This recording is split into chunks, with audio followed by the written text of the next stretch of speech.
स्वागत है आप सभी का। मैं हूं आपके साथ ज्योति। विपक्षी एकता की कवायद और एनसीपी में फूट के बीच शरद पवार ने मंगलवार को प्रधानमंत्री नरेंद्र मोदी के साथ मंच साझा किया है। पुणे में हुए इस कार्यक्रम में प्रधानमंत्री नरेंद्र मोदी को तिलक स्मारक ट्रस्ट की ओर से लोकमान्य तिलक राष्ट्रीय पुरस्कार से सम्मानित किया गया। इस कार्यक्रम में शरद पवार भी पहुंचे हैं। हालांकि पुरस्कार ट्रस्ट के मुख्य ट्रस्टी दीपक तिलक के हाथों पीएम मोदी को दिया गया। इस कार्यक्रम को लेकर खास बात ये रही कि विपक्षी एकता की कवायद और एनसीपी में फूट के बीच शरद पवार भी इस कार्यक्रम का हिस्सा बने और उन्होंने पीएम नरेंद्र मोदी के साथ मंच साझा किया। इस दौरान दोनों नेताओं ने एक दूसरे का हालचाल भी लिया। आपको बता दें कि पीएम मोदी को जब ये पुरस्कार दिया गया, इस दौरान पीएम मोदी ने अवार्ड की राशि को नमामि गंगे योजना में देने का ऐलान भी कर दिया। अब यहाँ पुरस्कार की बात हो रही है तो आपके मन में ये जरूर आ रहा होगा कि पीएम मोदी को जो पुरस्कार मिला है, लोकमान्य तिलक राष्ट्रीय पुरस्कार, ये क्यों दिया जाता है। तो चलिए पहले यही जान लेते हैं। ये पुरस्कार पीएम मोदी को उनके सर्वोच्च नेतृत्व को मान्यता देता है, जिसके तहत भारत प्रगति की सीढ़ियां चढ़ गया है। वहीं लोकमान्य तिलक की पुण्यतिथि के अवसर पर हर साल ये पुरस्कार दिया जाता है और लोकमान्य तिलक भारत के स्वतंत्रता संग्राम में अहम भूमिका निभाने के लिए जाने जाते हैं। पीएम मोदी ये अवार्ड पाने वाले 41वें व्यक्ति हैं।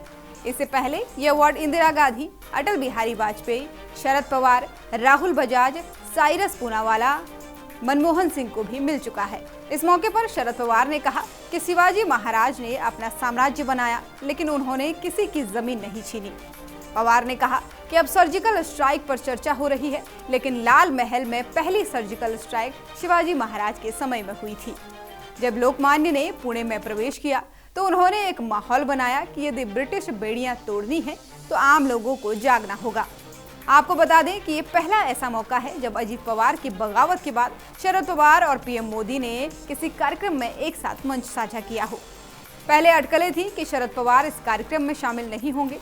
हालांकि शरद पवार ने कार्यक्रम में आने के लिए हामी भरी थी। सहयोगियों की अपील को दरकिनार कर शरद पवार ने पीएम मोदी के साथ मंच साझा किया है। दरअसल तिलक स्मारक के इस पुरस्कार की घोषणा के बाद से कांग्रेस नाखुश है।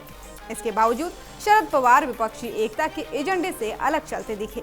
विपक्षी दलों की 2 बार की हुई बैठक के बाद जहां एक नाम इंडिया तय हुआ है और सभी विपक्षी इसके बैनर तले आए हैं, तो वहीं शरद पवार ताजा बने इस संगठन की मूल भावना से परे जाकर उस समारोह का हिस्सा बने हैं जिसमें पीएम मोदी को सम्मानित किया गया। अब इस कार्यक्रम में पीएम मोदी शरद पवार के अलावा महाराष्ट्र के राज्यपाल Ramesh Bais, CM Eknath Shinde, deputy CM Devendra Fadnavis, deputy CM Ajit Pawar, पूर्व गृह मंत्री सुशील कुमार शिंदे मौजूद रहे। यानी कि चाचा से बगावत के बाद किसी सार्वजनिक कार्यक्रम के मंच पर पहली बार शरद पवार और अजित पवार आमने सामने आए। हालांकि अजित पवार ने शरद पवार से नजरें नहीं मिलाई, वे शरद पवार के पीछे पीछे चलते नजर आए। अब जब अजित पवार की बात हो रही है तो आपको ये भी बता दें कि शरद पवार के भतीजे अजित पवार ने 2 जुलाई को अपने चाचा के साथ बगावत कर दी थी। इसके बाद वो एकनाथ शिंदे गुट की शिवसेना और बीजेपी की सरकार में शामिल हो गए थे। उन्होंने डिप्टी सीएम पद की शपथ भी ले ली थी। इसके अलावा 8 और विधायकों ने मंत्री पद की शपथ ली थी। वीडियो में दी गई जानकारी अगर पसंद आई हो तो वीडियो को लाइक शेयर करें, साथ ही चैनल को सब्सक्राइब करना बिल्कुल ना भूलें।